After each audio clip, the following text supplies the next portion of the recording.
G'day and welcome to the video. In this video, we'll be covering the third part of the process to create, rig, texture, and animate a Minecraft player character for use as a VTuber character. First, we'll look at ways to rapidly recreate our Minecraft character model. Then, we'll add the Armature skeleton to rig and animate our model. Then, we'll improve the animation by improving the armature and how the model deforms. Finally, we'll start refining our additions towards the goal of exporting a valid VRM character. So this is where we got to the last part of the tutorial. A dual layer Minecraft player model scaled to the correct proportions. We're going to be redoing whole chunks of the model because the way that Blender tries to interpret how the model should rig and move can be surprising. We can see one example with a simple rigid-limbed rig. Blender struggles to know what to do with the second layer. As with most things that we've encountered, there's several ways to address this. The simplest, and the one we'll be using through to the end of the tutorial, is to delete the second layer and reintroduce it once rigging is complete. Even with a more flexible rigging, the final model can still exhibit odd binding of layers. So, to begin with, let's refresh ourselves on some of the scales we're working with. The Humanoid VRM skeleton is approximately 1.7 meters tall, which we hadn't previously measured. Our default Blender cube is 2 meters per side. And our Minecraft player character model was a tick over 1.9 meters tall. Since we'll be doing this a bit more later on, let's practice rapidly rebuilding the model. As with the previous build process, we will ensure we have snap to grid turned on. When moving the bones later on, we can set this to snap to volume, and it will position the bones automatically in the middle of the cross-section of the object. We'll be sure to label our model elements appropriately and scale according to the ratios we have already calculated. Except, this time, we're going to duplicate existing parts to make the process more rapid. This will be useful when we come to specific manipulations later on. To do this, we start in object mode and select the object we wish to duplicate. From there, we right-click and select Duplicate Objects, or we can press Shift-D. This creates a duplicated object that lies exactly over the top of the original object. It has a numerical suffix to differentiate it from the original object. This object is completely independent if we haven't set relations, so we can treat it as any other object we have created. In this case, we're converting the duplicated head object into the new torso. While this is useful for any element, where it really shines is with rapidly duplicating elements that share common dimensions, such as arms and legs. This legless, one-armed model is a perfect place to make a key save. We'll be coming back to this model point as we do more detailed rigging. This is because the duplication process will save us a lot of manual effort and result in a better balanced end model. We can also introduce the second layer elements if we really feel like it, and we'll do that now. To make the model a little easier to understand, we'll set our second layer elements to display as wire, or a wireframe, in the viewport display section of the properties editor. Don't forget we need to set the relations details in the properties editor to ensure the second layer elements are related to their primary layers.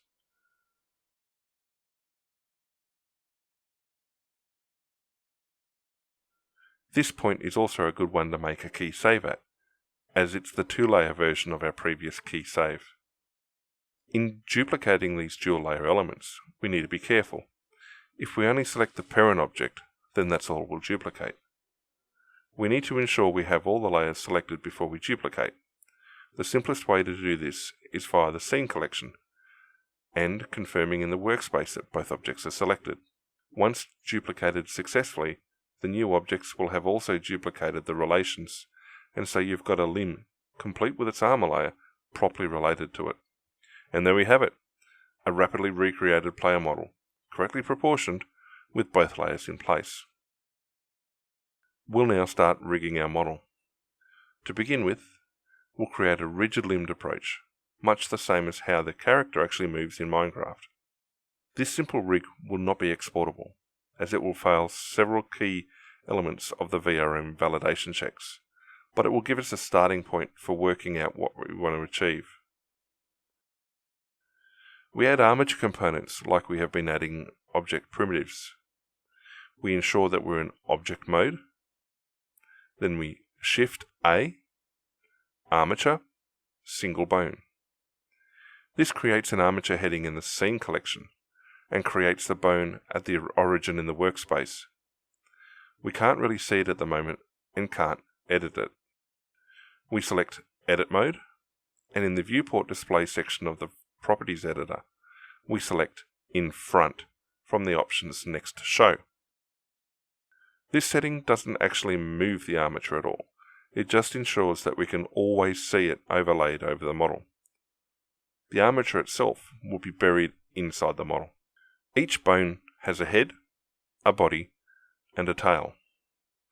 If we select the body and move it, it will move the entire bone.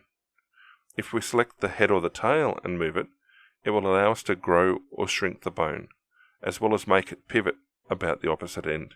This first bone will position in the middle of the torso and scale to fit. This will be the spine of the model. Before we go any further, we need to think about overall skeleton positioning. Shakira had it right. The hips don't lie. What we have here is the armature skeleton introduced by the VRM extension with bones labelled. If you think of the hips location as a fixed point, we want the wide end of each bone to point back to the hips through its connections. That means for the skull and spine, the wide ends point down, but for the legs and arms, they point up. As the legs connect directly to the hips, this is obvious, but for the arms, we need to consider that the arm bones connect through the shoulders to the torso, and as such, they connect through to the hips that way, so they need their wide ends up. Through the scene collection, we see the relations of the default skeleton and how each limb branches and is nested logically. We aren't creating relations for the individual bones we're placing at the moment, but this gives us the framework we need to keep in mind for effective rigging and eventual VRM export. And, more importantly, it tells us which way up our bones should be. With the first bone in position, we'll add more bones by Shift A or Add single bone. We move and scale into position and repeat for the other bones. With all the bones in place and sized, we don't set any relations. Instead, we return to object mode and deselect our armature. We then select every non-armature object and finally select the armature, which is easiest done via the scene collection. This specific order is extremely important. Effectively, we're telling Blender, here are the objects that the skeleton applies to, and here is the skeleton. And so it is expecting items in that order. We then right-click and set Parent, Armature, Deform with automatic weights. We'll be using this particular menu as one of the means of creating the skeleton hierarchy for the full rigging, though we can also use the Properties Editor to do the same. Since we're using a dual layer model, we'll see exactly what was shown at the start of the tutorial. Blender gets a little confused about what the second layers are meant to do. Here, it offsets them as a group. It may also just bind them to other model elements in odd ways. We'll ignore it here, but we'll have a solution for our final model. We deselect everything and reselect just the armature. Selecting Pose Mode, we can now manipulate the limbs based on the position of the bones. The easiest manipulation is with Rotate, which is the circular tile under Move. The model kind of works as expected, but it's not going to be viable as a VRM character since the armature is not connected or constructed the way the vTuber software expects, or in compliance with the VRM standard. Things aren't completely a waste. We can save at this point and come back later with some of our remediation skills we're about to get and tidy up the model. We've done a basic rigid-limbed rig that would suffice for in-Blender use, but it's not going to pass validation for VRM, and we want things to be more bendy. So we're going to repeat the rigging process, but progressively add in more bones and start linking them together. We begin much the same way, by adding in individual bones, ensuring that the display is in front, and set about naming, scaling, and moving them into position, ensuring that we're in edit mode to do it. When it comes to the arms, we'll rotate the bone into position by pressing R, typing in 180, then pressing Enter.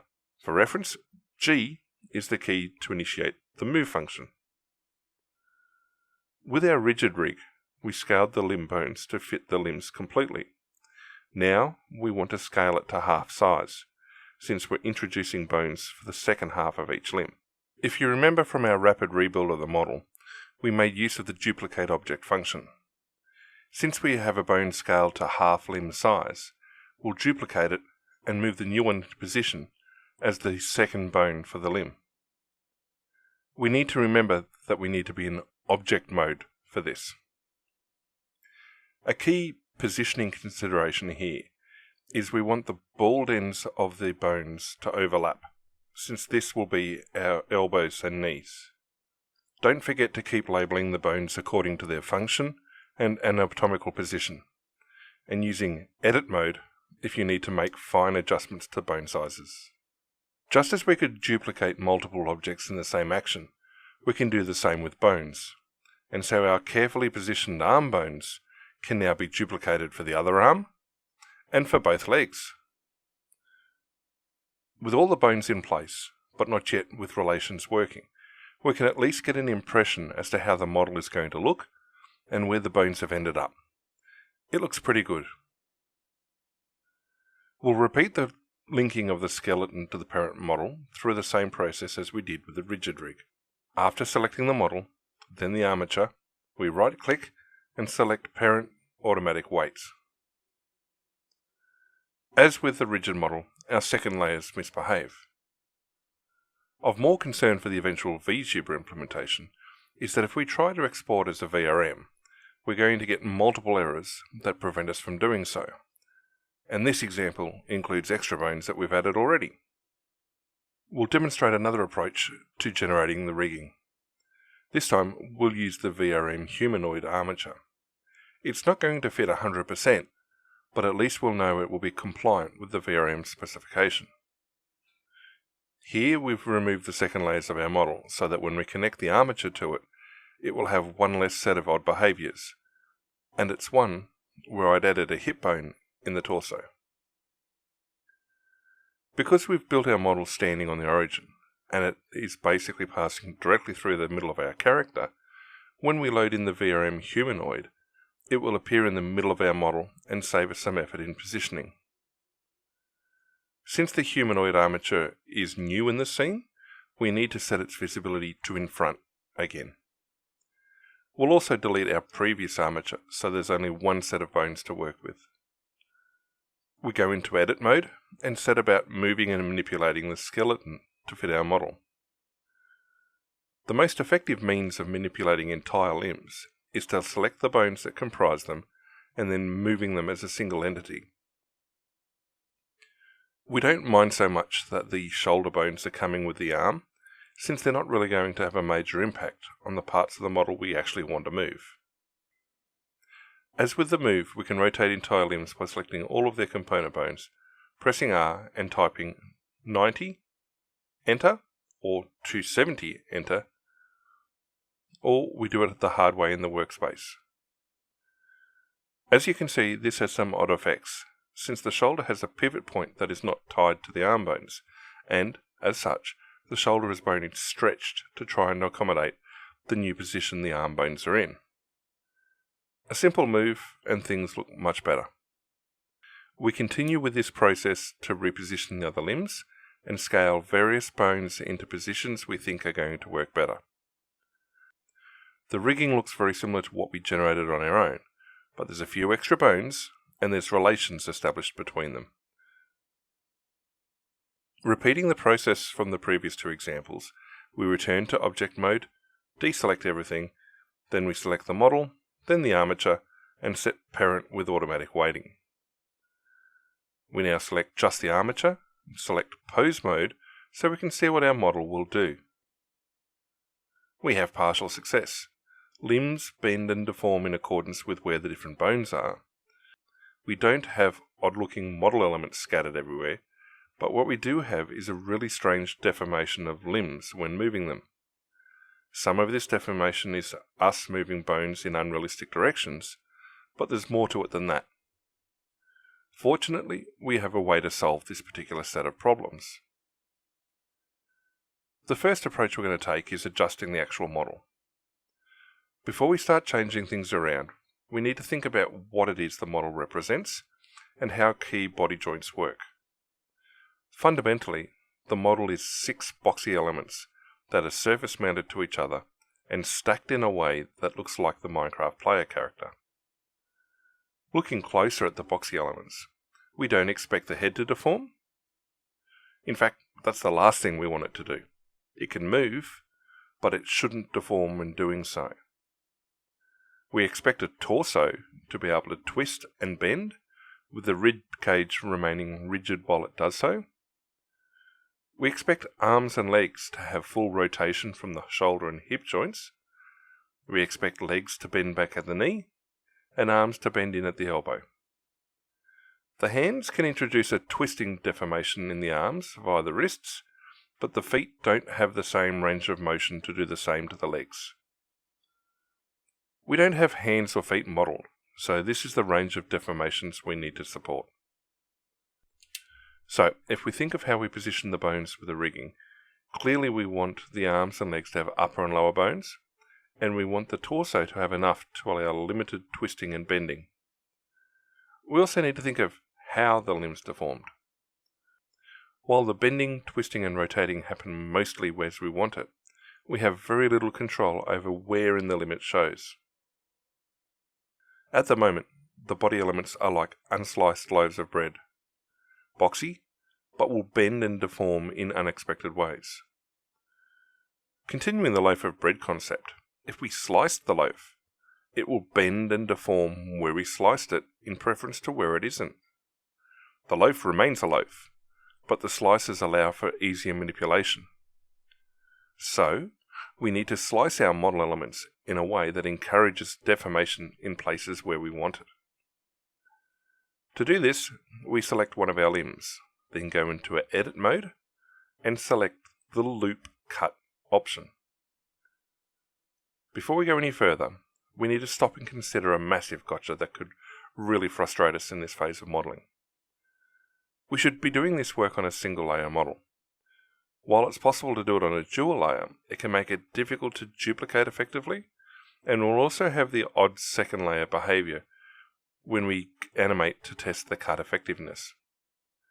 It's also important to note that the cuts will only show when you have selected that particular object, which, in the case of dual layers, gets confusing.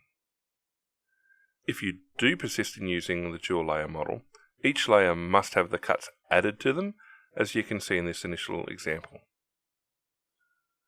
Positioning the cursor over the selected limb will give a vertical or horizontal line. Clicking will place the cut in that location. Clicking and dragging will allow you to reposition the line to where you want it. The default cut location is the midpoint of the available space. We can change how many cuts are made with each click by changing the number of cuts option, which will speed things slightly.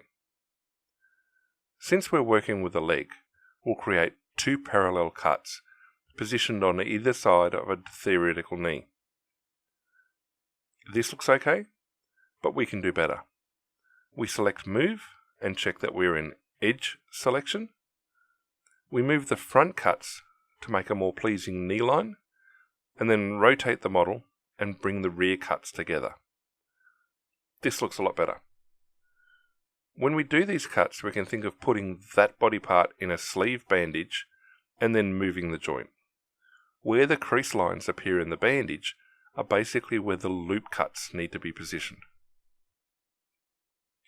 Now that we understand what they are, we can speed through creating the cuts on both layers of one leg. As with our earlier model rebuild, we can duplicate a limb with loop cuts so that we have limbs that will bend in the same manner. Continuing the duplication to the arms, and we have an issue. Arms bend in the opposite direction to legs. We fix that by going to Top View, which you can do by clicking Z on the navigation gizmo, and keeping our arm selected, we rotate R180, enter, 180 degrees in the Z axis. We finish our loop cuts with an appropriate set of cuts for the torso. Now is a decent time to save the model. We introduce an armature as we have already done, with a couple of additional bones in the torso to allow it to deform. Remember to be in edit mode. The loop cuts provide a nice visual reference for approximate scaling for each bone. The other change we're introducing is giving our bones relations. We go into the Bone tab of the Properties editor, and under Relations, we ensure that each bone that touches another is linked via parent, with the top of the hierarchy being the hip. That is, the left lower leg will have a parent of left upper leg, which will have a parent of hip. For bones that actually touch, we want the connected box to be ticked. For bones that are offset in our model, we want it left unticked. So upper legs to hip will be unticked, and the same for upper arms to the rib cage. Remember, we can duplicate bones to make this process faster. With all bones in position and connected, we go back to the object mode and repeat the parent process for the whole model. As a reminder, that was deselect all, select the model, then select the armature, and then right-click, set parent with automatic weights. Because this was a two-layer model, we have the confused behavior of the second layer. We can simply delete each second layer via the scene collection, or we can do as I'm doing here and reset the relations from armature back to what the second layers should be. While easier than recreating the second layers, this becomes a problem later when we go to weight paint the relative influence of the bones on the limbs. It's simpler in that approach to go back to a single layer, get all animations correct, and then duplicate the second layer. We deselect everything again, select the armature, and go into pose mode. This time, when we deform the model, it bends a lot more like we want it to. And yes, we forgot the head second layer. Even when we make the limbs bend in strange directions, it still gives us a decent solution. It should come as no surprise that now that we've learned how to do it, we're going to toss out a lot of what we've just done. When it comes to VRM validation, we've got some extra work to do on the skeleton, and when it comes to pixel perfect texturing, we're going to have issues with how the loop cuts have been made. It's a good thing we're getting fast at adding the armature, since we now need to build it starting from a hip or hips, just like the humanoid skeleton appears. While we don't need every bone in the armature hierarchy that the default humanoid does, we need the hips to be at the top of the hierarchy and the appropriate bones connected and relation from there on. The VRM export dialog will request manual allocation of the bones if it can't automatically determine what the allocation should be. It can be seen that there is a mandatory entry for hands and feet, which our model does not have as separate entities. We can create these bones and stick them outside the limb, or shrink them to very small and ensure they have no weight associated with them for animation, which we can do with weight painting later. We need to remember that the legs also need to be connected to the hips for it to work properly. If the export keeps failing validation, or it can't recognize a bone you know is in place, chances are you've forgotten to set the appropriate relations in the hierarchy. An easier approach than using the file export dialog is to use the validation and assignment options in the flyout menu on the right side of the workspace.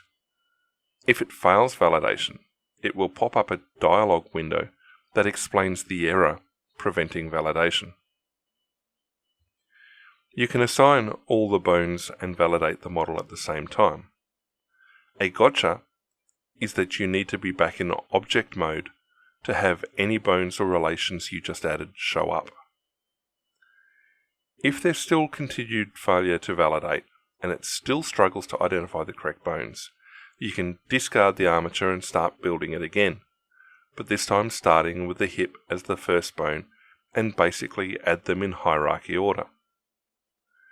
It's also possible that you manage to export the VRM despite errors in the armature connections, and you'll get validation errors at VRoid Hub, and the model may not load in other software. Other errors that can crop up that stop validation is having the same name for a bone in the armature and an object. For example, you may have labelled the skull as head, and the head object the same. This will fail validation. We can see a pleasing hierarchy in the scene collection for our bone relations, and see that the model deforms nicely. There is also model metadata you can add in this menu, and that will be carried across to VRoid Hub and vTuber software, and is an essential thing to fill out if you have a plan to distribute model, or make multiple versions. In this part of the tutorial, we recreated our 2-layer model. We then added the skeleton to rig and animate the model. We then improved the rigging method in use and the deformation of limbs when animated. Finally, we started refining our additions towards the goal of exporting a valid VRM character. In the next part, we'll work on texturing our model and applying shape keys. See you then.